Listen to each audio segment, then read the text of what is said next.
जी ने एक चीज़ बोली थी कि तुम लोग सूरत को ऊपर उठाते हो, फिर वो नीचे उतर जाती है। तो पहले तो आनंद की अनुभूति होती है, फिर फिर वो आनंद छूट जाता है, फिर नीचे आप आ जाते हो, फिर वो सूरत बिना आनंद के रहती है। तो ऐसी चीज़ बोल कर के जितेंद्र दास और संगीता गाबा जी और जितने भी लोग बाग हैं उन लोगों को खूब भरमाया है। तो उनका उत्तर नितिन साहब जी ने बहुत अच्छे तरीके से दिया है। और मैंने भी कई वक्तों को नितिन साहब जी की कृपा से ही समझा है कि भाई जब तक देह है तब तक तो उतार चढ़ाव तो रहेगा।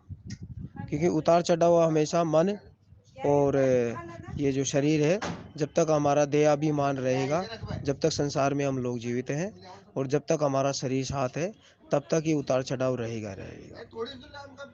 जय गुरुदेव सतनाम साहिब बंदगी। लेकिन मेरे मरने पर ही पाइए पूर्ण परमानंद, यानी पूर्ण जो मुक्ति होगी। जो उतार चढ़ाव का जो खेल है ना, वो देह नहीं रहेगी ना, तब खत्म हो जाएगा ये चीज।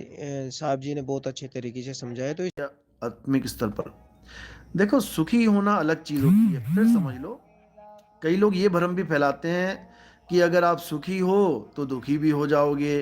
बिल्कुल सही बोल रहे हैं वो, क्योंकि सुख और दुख ही बंधन है। अगर आप पाप कर रहे हो, पुण्य कर रहे हो तो पाप भी करोगे। अगर आप ऐसे हो तो वैसे भी हो जाओगे। आप फलाना हो ढिकाना हो जाओगे। ऐसे बोलने वाले बहुत हैं और मुझे पता है, भरमाते हैं लोग ऐसे। और कई लोग तो ऐसे भी कहते हैं कि आप आनंद में हो तो इसका मतलब आप एक दिन दुखी भी हो जाओगे।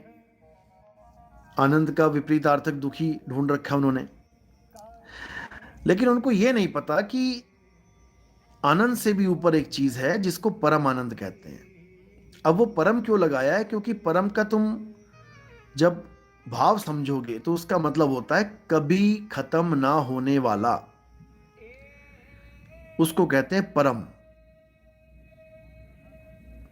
तो वहां पर ये लोग फेल हो जाते हैं, क्योंकि ये भरमा देते हैं लोगों को कि देखो, अभी तुम कह रहे हो ना आनंद है आनंद है। अरे तुम आनंद का विपरीत देखो, दुखी।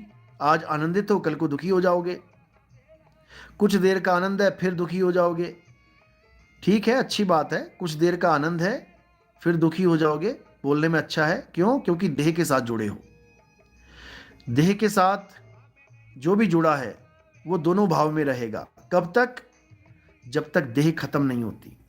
इसको समझ लो अच्छे से। कई लोग कहते हैं नाम खुमारी नानका चढ़ी रहे दिन रात। नानक साहब तो कह रहे हैं कि दिन रात आनंद में रहेंगे। फिर तुम देखो, थोड़ी देर का आनंद मिला, फिर नीचे आ गए, ऐसा हो गया वैसा हो गया। ऐसा भरमाते हैं लोग।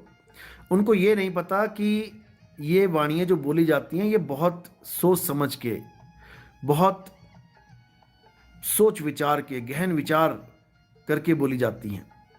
अब साहिब कह रहे हैं कि जिस मरने से जग डरे मेरे मन आनंद, और मरने पर ही पाइए पूर्ण परमानंद। अब वो इसी वाणी में भेद समझा रहे हैं कि जब तक तुम देहधारी रहोगे तब तक तुम माया के भी साथ, क्योंकि माया भी साथ रहेगी ना, तो दोनों भावों में रहोगे।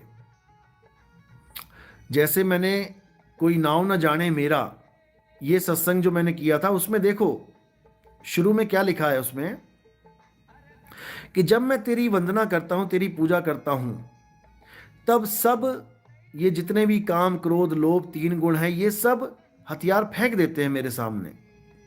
और जैसे ही मैं तेरे नाम का सिमरन हल्का सा दूर करता हूं, यानी कि दुनिया में उलझता हूं, तेरी तरफ ध्यान मेरा कम होता है, ये फिर हावी हो जाते हैं मेरे ऊपर।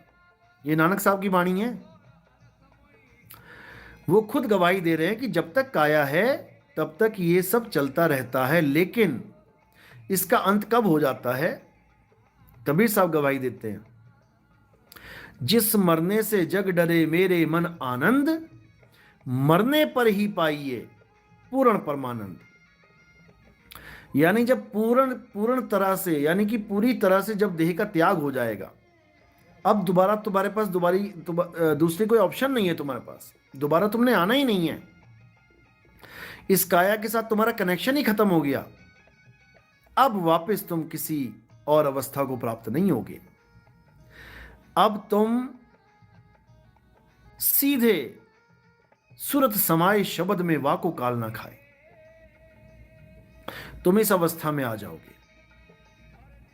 समझे? तो ये समझना पड़ेगा। ये वाणियां जो बोली जाती हैं ये तब समझ में आती हैं जब आप उस चीज तक पहुंच जाते हो। फिर आपको एक एक वाणी का पता लगने लग जाता है कि वहां पर केवल आनंद क्यों बोला और परमानंद क्यों बोला, क्या भेद है दोनों में। समझे?